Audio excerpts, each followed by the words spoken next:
খ্রিস্টান ধর্ম অবলম্বীরা বিশ্বাস করেন 2000 বছর আগে যীশুখ্রিস্ট যখন এই ধারায় জন্মগ্রহণ করেন তখন ভুবন আলোকিত করতেই তার আগমন ঘটে পৃথিবীতে। তার জন্মদিনটি তাই খ্রিস্ট ধর্মের সবচেয়ে বড় ধর্মীয় আচার। সেই দিনে জীবনকে আলোকিত করতেই তো বাহারি রঙে সাজিয়ে থাকেন অনেকেই। নিজের ঘর বাড়ির আঙিনায় কম বেশি সবাই আলোক ছটা ছড়িয়ে দিতে চান। তাই বলে এত রং আর এত আলো।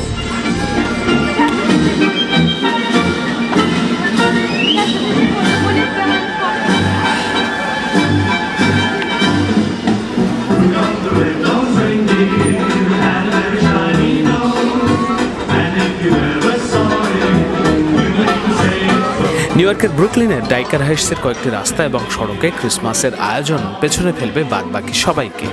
বাড়ির সামনে নানা আলোর বাহার আর নানা রকম বড়দিনের প্রতীকী সব চরিত্রের উপস্থাপনে একটি বাড়ি যেন অন্য বাড়ি থেকে প্রতিযোগিতায় নামে।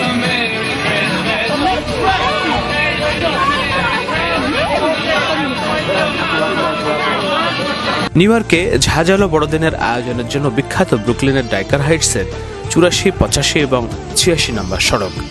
এখানে প্রতিটি বাড়িতে ক্রিসমাসের ডেকোরেশনের জন্য $1 থেকে $20,000 পর্যন্ত ব্যয় করে থাকেন বাসিন্দারা। উদ্দেশ্য এতটুকুই, শহর আর শহরের বাইরে থেকে মানুষ আসবে, বাড়ি দেখবে, আলো দেখবে আর যিশুর জীবনময় আলোক ছটা সাথে করে নিয়ে যাবে তাদের ব্যক্তিগত জীবনে।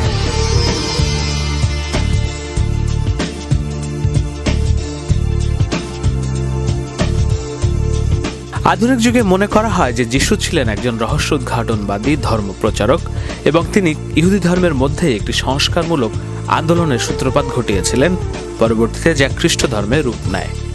ঈশ্বরের ইচ্ছা পালনের শ্রেষ্ঠ পদ্ধতি কি তা নিয়ে যিশু ইহুদি ধর্মীয় কর্তৃপক্ষের সঙ্গে বিতর্কে অংশ নিতেন, রোগীদের রোগ মুক্ত করতেন, নীতিগর্ভ কাহিনীর মাধ্যমে শিক্ষা দিতেন এবং শিষ্য সংগ্রহ করতেন। সেসব পৌরাণিক তথ্যের চরিত্রের যথেষ্ট সম্মিলন আছে ডাইকার হাইটসের এসব সাজসজ্জায়।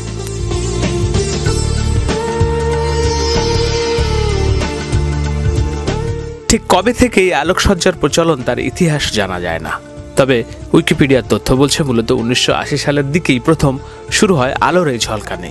সেই হিসেবে গেল প্রায় 30-35 বছর ধরেই চলছে ডাইকার হাইটসের এই বাহারি আয়োজন, যা শুরু হয় ডিসেম্বরের প্রথম দিক থেকে আর রঙের বাহার থাকে নতুন বছরের আগ পর্যন্ত।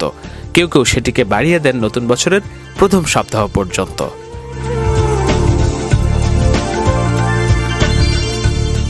এবং প্রতি বছরই এই এলাকায় এরা এরকম করে সাজিয়ে থাকে এবং সব জায়গা থেকে দর্শনার্থীরা আসেন। ইভেন ম্যানহাটন থেকে মানুষ বাসে করে এখানে আসছেন। এতদিন ধরে এরা এখানে এটা করছে। এছাড়াও বেরি যে হয়, কিন্তু এই জায়গাটা ব্রুকলিনের মধ্যে সবচেয়ে উল্লেখযোগ্য। কি লাভ কি? আসলে লাভ না, এটা আসলে আনন্দের একটা বহিঃপ্রকাশ আমরা বলতে পারি। Wonderful. Wonderful.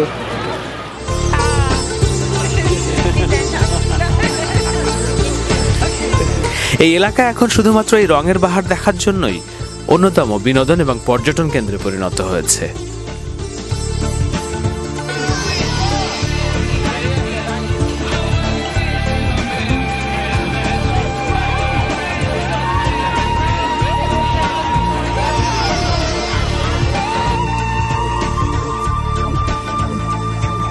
যিশুর অনুগামীরা বিশ্বাস করেন তিনি মৃত্যুর পর পুনর্জীবন লাভ করেছিলেন এবং তার যে সমাজ গঠন করেছিলেন তাই পরবর্তীকালে খ্রিস্টীয় চার্চে পরিণত হয়। মানব কল্যাণ আর মানুষে মানুষের সমতার যে জ্ঞান যিশু রেখে গেছেন সমাজে, তারই প্রতিফলন হোক বাস্তব জীবনে, এমন প্রত্যাশা ছিল এখানে আগত ক্রিসমাসের আলোক ছটা গ্রহণকারীদের সকলেরই।